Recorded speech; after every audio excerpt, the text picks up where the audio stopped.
잘 쉬었습니까? 예. 예. 이번 시간에 전 시간에 이어서 갑신 그 일주에 대한 사례를 보고 있습니다.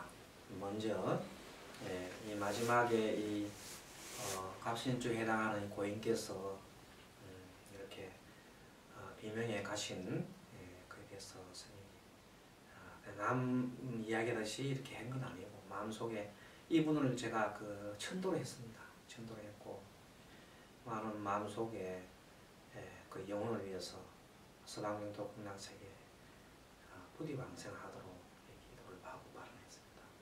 이 시간을 빌어서 다시 한번 그 고인께서 정말 이 사바세계의 모든 그 번뇌 망상을 여의시고 서방명도 극락세계에 태어나시기를 간절히 기원하면서 이 사례를 많은 사람들한테 어떤 인생의 어떤 그 교훈으로 남기기 위해서 하시는 겁니까? 고인께서도 부디 방생을 나옵소서. 자, 흑판을 보시기 바랍니다.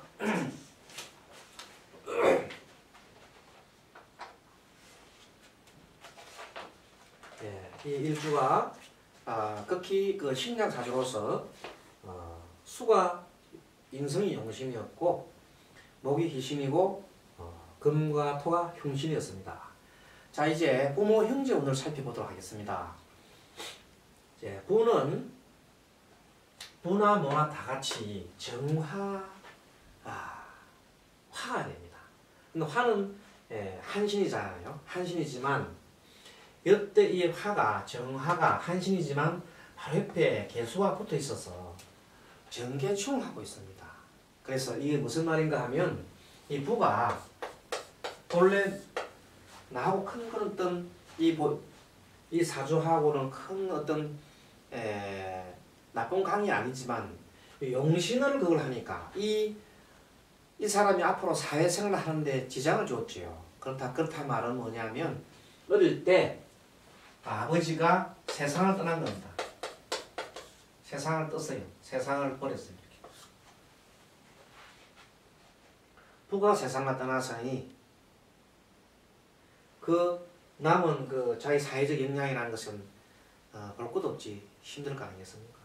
그래서 아버지의 운은 어둡다. 어머니는 어떠느냐? 어머니도 본래가 이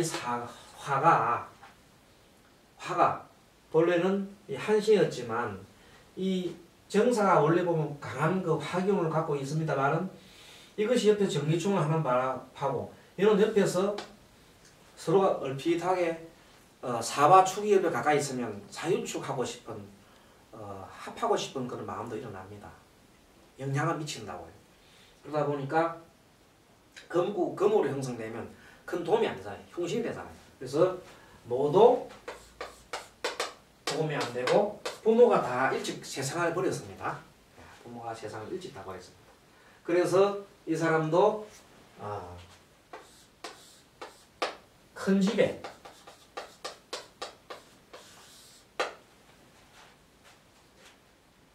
집에서 크게 된 겁니다. 큰 집에서 크게 됐으니까 그 큰 집 형제들하고 같이 크게 사촌들하고 같이 크게 되겠죠. 사촌들과 같이 크게 됩니다. 자, 이 사람 재물운을 한번 살펴보겠습니다. 형제운을 먼저 볼까요? 형제운은 사촌들과 살게 됐는데 사실은 사촌들 자매하고는 잘 지냈답니다.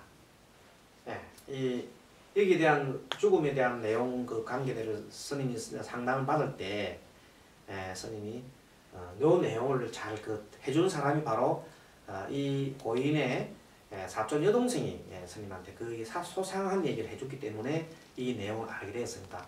물론 사주도 그 사람이 저한테 가져와서 사주를 받았고요. 그래서 이 자매하고는 잘 지냈기 때문에 그래도 이 형제 있는 형의 자매와는 잘 지냈습니다. 일부 자매와는 아주 좋은 관계로 지냈다. 그렇지만 나머지 또 다른 또 형제겠죠. 일부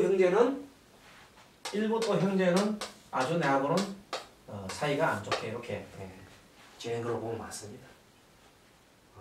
재물로는 이 토가 흉신을 강을 해서 재물로는 이 사람이 그렇게 없습니다. 뭐 자기 재물은 없다고 봐야죠. 그렇게 돈을 직장 생활하면서 큰 돈 모은 것도 아니고 그냥 혼자 살다 어렵게 살다 보니까 숙모되는 사람이 결혼을 시키는 거예요. 빨리 결혼에 가서 남편 만나 살아 했는데 그 남편 되는 사람이 알고 보니까 바람둥이라. 바람둥이라. 이 사람은 본래 얼마나 정에 굶주렸겠어요. 부모를 잃었으니까 정에 굶주렸지요. 그래서 남편 만나면 남편이 자기 아버지요, 어머니요, 모든 게 다인데 그 남편이 자기를 버리니 얼마나 원망스러웠겠습니까. 그렇지만 아까 저희도 살펴본 바와 같이 이 사람 사주 자체가 이것이 자기 업장이에요. 전생 업장 때문에 자기 마음 자체가 각박한 마음을 가졌다는 겁니다. 그 남편이 각박한 마음을 안 가졌더라면 아마 남편이 바람을 피우지 않을 수도 있겠지요. 그래서 잘 받아주고 이 부인이 아주 편안한 마음 잘 받아주고 남편이 집에 잘 들어오면 남편이 집에 들어올 때 집에만 들어오면 행복하고 즐겁다 하면 왜 남편이 집을 안 들어오겠습니까? 근데 남편 집에 들어오면 여자가 바가지 팍팍 끓고 한미성 갖고 막 따지고 계속 따지고 그러면 어느 남자들 집안이 편할 리가 없습니다. 집에 오면 푸근해야 되는데 그래야 편안한 안자가 돼요. 편안한 안자. 안이 돼야 되는데 집에 들어오면 안이 아니고 완전히 그냥 방석처럼 생기면 되겠습니까? 그런데 이 사람 마음이 바로 이 부인 마음이 바로 합심적인 마음을 가진 겁니다. 합심적인 마음을 가졌다. 마음의 평안적인 마음을 가졌다. 그렇기 때문에 마음이 편안한 마음이 아니다 이런 거지. 이 부인이 편안하지 않으니까 남자가 편안하지 않으니까 방황을 하게 된 거지요. 그래서 결국은 부부운이 그렇게 없었고 그리고 재물운도 물론 주부가 돈을 버린 것도 없었으니까 재물운이 그렇게 없었습니다. 자, 사주의 주운을 분석하겠습니다. 주운은 연월일시를 본다고 그랬죠? 연월일시. 연월일시. 연은 아까 보다시피 유년기는 아주 힘들었다. 부모님 돌아가시고 뭐 그냥 힘들었다. 청년기 접음 들어서는 그래도 이 개수가 나타나기 때문에 그래도 결혼하고 애기 놓고 좀 살았다는 겁니다. 일부 요거는 한 반 정도 보면 되겠네요. 청년기는 그래도 반 정도 이렇게 그럭저럭 생활했다는 상태입니다. 그리고 이제 뭐 장년기 될 때는 이제 그는 배우자하고 만나서는 결국 이제 싸우다가 이제 결국 돌아가셨잖아요. 돌아가시게 되고 뭐 말년을 보더라도 이 사람 별로 볼 게 없습니다. 이게 청년기만 좀 반짝이고 나머지가 이렇게 다 안 좋은 이런 주운을 가지고 있습니다. 자, 이러한 상태에서 대운을 한번 볼까요? 대운을 보겠습니다. 자, 대운은 수는 좋다고 했습니다. 야, 수는 요게 제 1운이 수는 좋습니다. 축토가 이거는 토라서 안 좋죠. 자, 그 다음에는 14세부터 갑목을이 옵니다. 그럴 때 갑목이 오는데 갑은 그래도 쓸만합니다.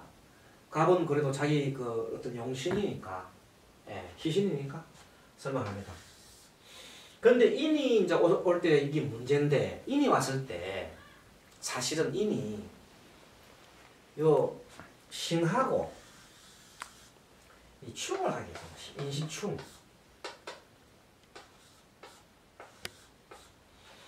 인신충을 이렇게 이때 젊을 때 이렇게 인신충을 이렇게 17, 18세 때 인신충을 하게 되면 결국은 집안에 배구가 생겨. 이분도 아마 아주 어릴 때가 아니고 요때 좀 그 18, 19세 때 아마 그때 아마 부모님이 이런 걸로 되어 있습니다. 그러니까 신금 이때 온 때 자기 일신에 변동이 생기게 됩니다. 변동. 그래서 보통 보면 우리가 운을 살필 때 보면 이 대운과 대운과 특히 일지와 충할 때를 잘 봐요. 일지. 다른 것도 물론 중요하지만 대운과 일지를 충할 때가 상당히 변고가 많습니다. 그 다음에 일지 다음에 월지를 봐야 됩니다. 일지 다음에 월지를 보면 월지는 뭐냐면 자신의 그 사회공을 충하는 거거든요. 사회생활 충하는 굉장히 그것도 큰 가정하고 부닥치는 거기 때문에 굉장히 큰 변동이 있습니다. 그래서 충은 인생에 어떻게든 큰 변동을 가져오기 때문에 이진충이 나쁘다는 걸로 보면 됩니다. 자, 그럼 충이 오게 되면 좋은 일은 없습니다. 충이 오게 되면 아무리 그 용신운이 와서 충을 한다 하더라도 그것 때문에 마음의 변동은 생깁니다. 결과적으로 좋아질 수도 있겠지만 만약에 그 좋은 그 용신운에서 이 기운은 이 사실 인이 자기는 좋은 용신운이 있지만 자기에 있는 이 타고났던 그 인 강한 금을 부딪히니까 충돌이 생기니까 결국 뭐냐? 안 그래도 약한 내가 막 흔들어 제끼니까 더 약할 수밖에 없다 이 말입니다. 그래서 신약사주에서 특히 이렇게 충돌하게 돼 신강사주에서 충돌할 때 조금 낫습니다. 근데 신약사주에서 뿌리가 서로 지지를 충하게 되면 굉장히 그 타격이 크게 됩니다. 그래서 신약보다는 신강이 좀 낫다는 말을 그렇게 합니다. 옛날부터 사주 그렇잖아요. 신강사주 하면 조금 낫다고 하잖아요. 왜? 그런 뿌리가 부딪혀도 자기 자신이 힘이 있으니까 나설 수 있지만 신약 해버리면 부딪히면 그냥 주르르 무너지고 그러잖아요. 그래서 사주는 그래도 신강한 것이 좀 낫다는 그 말이 옛날부터 말이 그래서 보면 신약부터 신강이면 이렇게 보는 겁니다. 신약하면 좀 힘들겠구나 이렇게 보는 거예요.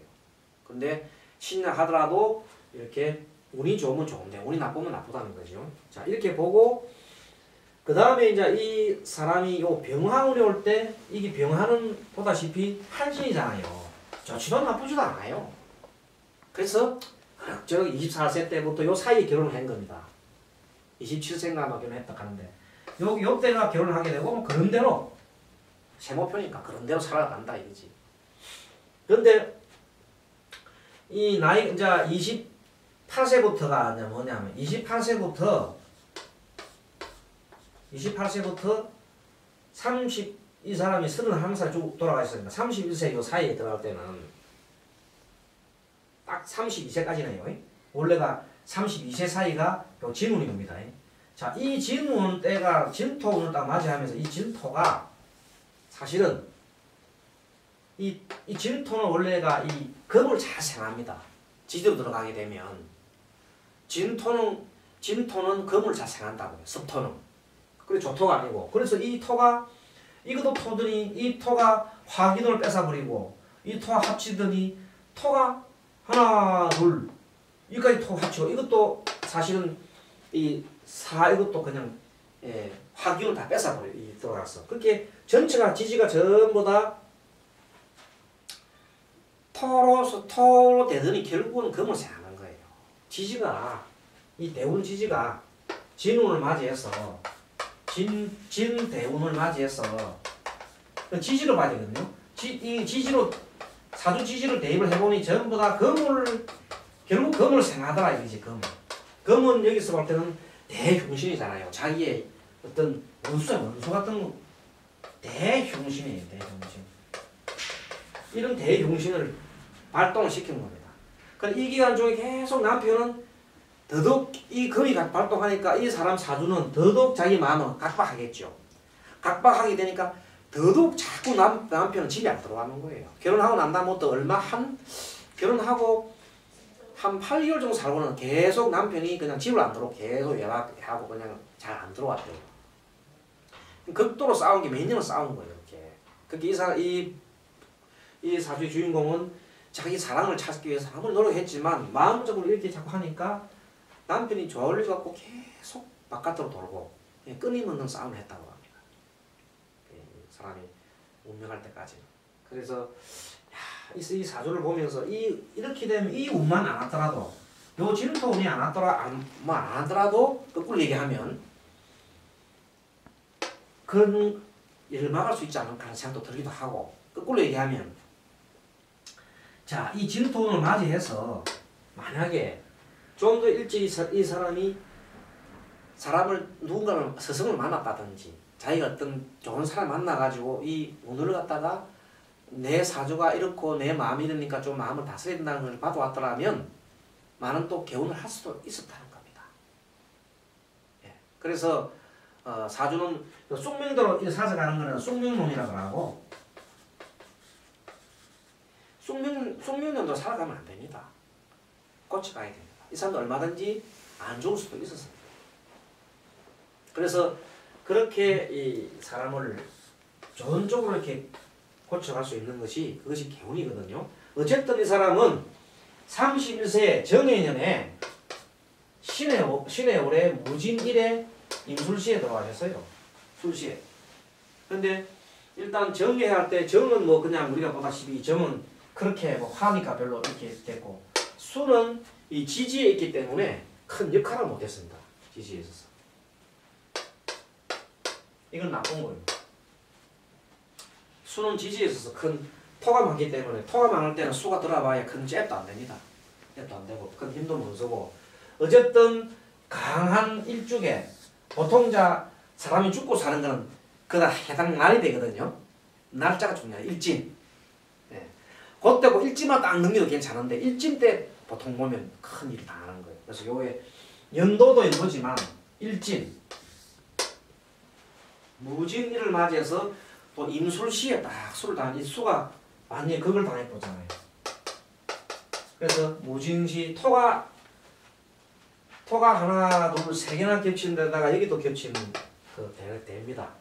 그리고 결국은 이분은 여기서 그 술시에 당했을 때 갑자기 진이 또 그러네요. 이 진이 진술 충하네요. 이 술시에 술시에 이 진을 그 일진은 진을 충하네요. 진술이 충하네요. 여기도 이 술로 놓고 나면 진술 충하잖아요. 이런 식으로 갑자기 확 충돌되면서 바람에 자기가 그냥 그 어떤 우발적인 사건을 일으키게 됩니다. 그래서 이것을 보면서 우리 생각할 때 마음을 다스리는 것이 얼마나 중요하냐. 물론 이 사람은 태어날 때 과정을 생각하면 얼마나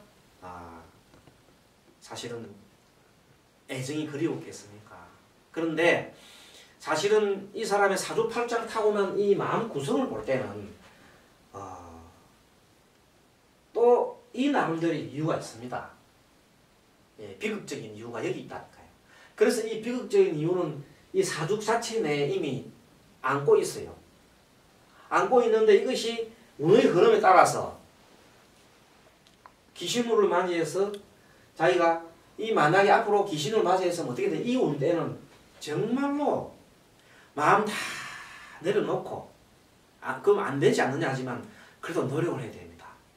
노력하고 매일 기도하고 예를 들어서 이런 때를 맞이해서 이 사람이 이것이 내 업이려니 생각하고 남편한테 뭐 때문에 내가 남편 나를 싫어할까라는 걸 자기 스스로 만약에 조금이라도 반성을 해봤다면 아마 답이 나왔을 겁니다. 근데도 이 사람은 나는 옳은데 정갈했단 말이에요. 나는 합리적이라. 나는 옳은데 왜 너가 나쁘냐. 이렇게 따지는 거예요. 남을 이해해 줄 수 없는 거예요. 너는 나쁘다. 나는 옳다는 거예요. 정관이 딱 있어가지고. 요것도 정인이잖아요. 정인, 정관, 평관 이렇게 딱 구성이 돼. 정인, 정관, 평관. 굉장히 자기 자신이 하는 것은 옳다고 생각하는 거예요. 근데 남을 조금만 생각한다면 내 생각이 나의 색깔일 수 있다. 내 나름대로 보는 견해를 갖다가 상대방한테 주입하려고 노력하는 것은 이 평간에 들어가거든요. 내 생각이 합리적인 생각을 남한테도 그대로 주입하려고 하는 그 습성이 나쁩니다. 그래서 이 사주 교훈을 볼 때 우리가 이 사주로 볼 때는 교훈을 우리가 하나 얻는 건 뭐냐면 세상 살아갈 때는 항상 내가 생각하고 있는 것이 합리적이고 아닌 반드시 옳다는 건 아니다. 다른 사람이 다르게 생각할 수 있다는 것을 인정해 줄 수 있어야 됩니다. 그것이 바로 비극을 맞는 길입니다. 오늘날 우리의 많은 그 사람들이 전쟁이 일어나고 종교 안에도 벽에 부딪히고 할 때 가장 무서운 것이 뭐냐면 내 생각이 옳다, 내 종교가 옳다, 내 사상이 옳다는 것 때문에 이런 비극을 초래한다는 겁니다. 그래서 부처님께서는 그런 것을 해안으로 다 보시고 집착에 놓으라고 공이라고 했잖아요. 이 세상은 모든 공이고 모든 게 변화한다 그랬잖아요. 근데 내 생각조차 변하지 않으려고 그 생각이 붙들고 물고 늘어지는 것이 집착이고 병이 아니겠습니까? 그 생각조차 변하는 건데 그 생각이 전부 다인 줄 알고 그래서 앞으로는 이런 것을 감안을 해서 많은 상담을 해줄 때 자신의 생각을 이렇게 뒤집어 볼 수 있는 그런 길을 갖다가 많이 이렇게 열어주시기 바랍니다. 자, 여러분 수고하셨습니다.